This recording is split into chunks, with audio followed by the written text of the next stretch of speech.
what's going on, LFATV? I feel like I owe you guys an update. It's been a couple of weeks since my last upload. But as you guys just saw, I stopped by my local company, or local injector supply company here in Arizona, AUS Injection. I basically picked up the set of injectors in which I will be running in the car. So like I said, these are AUS Injection Inc. Fuel injectors, performance fuel injectors. And these are 1600cc injectors, high impedance, which I will be running because I no longer have resistors, the stock or OEM resistors, to run low impedance injectors. So these are high impedance. Just some info on them. They're 1600cc injectors. I know some people might not like these, talking about you know, maybe the quality wise, but like I said, my older ones were AUS injectors as well, and those were 650cc injectors, and that was when I was just running on the SAFC. One thing that sucks is the first time that I got those injectors, I ordered them with the wrong hats. So the little purple part on top, those are the hats for the injectors, and they actually were pretty much half the size of these, so I got the wrong size. And the thing that sucks about that is that I ordered them like on a Saturday, or I picked them up. I got them like on a Friday, and then they are closed for the weekend, and I really wanted to run the car that weekend, and my dumb butt went ahead and modified basically the fuel rail. So just really quick, if any of you guys have a OEM fuel rail for 7M GE or 7M GTE, please hit me up, comment down below. I'm in need of OEM fuel rail in order to throw these bad boys on. So for the moment, I can't throw those on because this fuel rail has been slightly modified to fit those hats. But yeah, another little update. I also have my Hall sensor, in which I am gonna be installing on the CPS.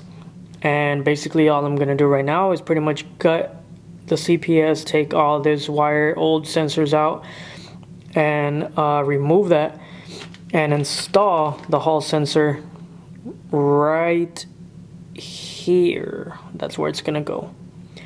And yeah, I ordered another Hall sensor because I also received my crank trigger wheel, and this actually goes behind had that there to hold the radiator, but this actually goes behind the crank and the lower timing cover. It goes on the inner part, so basically on the bottom, for those of you that are familiar, there's like a little pulley with like a little lip that kind of holds the timing belt in place, and down there before the crank or behind the lower timing cover.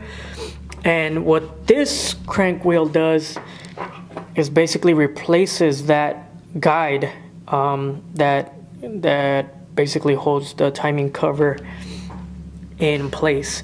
So this is gonna go down there. I am gonna have to slightly modify the lower timing cover in order to put like a little hole in the side and install the Hall sensor there. So there's a specific spacing, as you guys can see right there.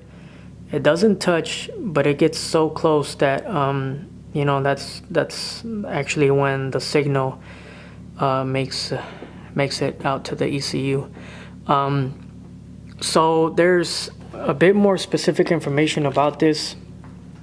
Like I said, I'm new to this, so I am learning as I go. Alright, so we're not gonna need this. We're not gonna need this plug anymore. I'm gonna start removing all the screws on the inside.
Alright guys, so right off the bat, it looks like the CPS is going to have to get modified just a little bit, just a tad bit, because as you guys can see, the Hall sensor doesn't, it doesn't just automatically go, it's not flush right here. So I am going to have to probably reduce this down a little bit right here on the OEM housing, enough for it to fit the CPS. So I went ahead and I grinded this down just a tad bit. As you guys can see right there, the Hall sensor actually fits now. So it goes in. Now the hardest part, I'm assuming, is going to be trying to adjust the distance between the sensor and the wheel. So guys, so I pretty much got the Hall sensor kind of in there. Now there's one little dilemma that I have, is that there's not too much space that the two little nuts on top are grabbing onto. As you guys can see, it's on the edge because the wheel has to hit right there. And I basically got a filler gauge, and what they recommend is 0.08 of an inch to be able to be the distance from the wheel right here. So what I think that I'm going to do is make a little bracket that kind of extends out a little more, and then that way these two nuts up here have a little bit more to grab onto, other than them just being halfway on there, because the last thing you would want is for this thing to be coming off on a full 600 horsepower pull. I don't even know how much the car is gonna make, but just saying. One thing that I don't know is in which it's gonna affect. Also, I still gotta figure out timing on this with top dead center and stuff like that, including the crank signal. But one thing that I don't know is that I actually, back when I first put the engine in, I bought a basically a billet cover for this from ARZ Performance, and a lot of people have told me that this might interfere with the signal from the Hall sensor. I'm hoping it doesn't, because I actually don't have a plastic cover, or like an OEM plastic cover. But what I'm hoping is that this billet one doesn't interfere. And as you guys can see, unfortunately, I'm probably gonna have to mess this one up as well, and you know, so the Hall sensor could fit on top. That's a little update for you guys. I feel like I owed you guys a little update. I'm still waiting on another one of those Hall sensors to come in so I could begin to remove.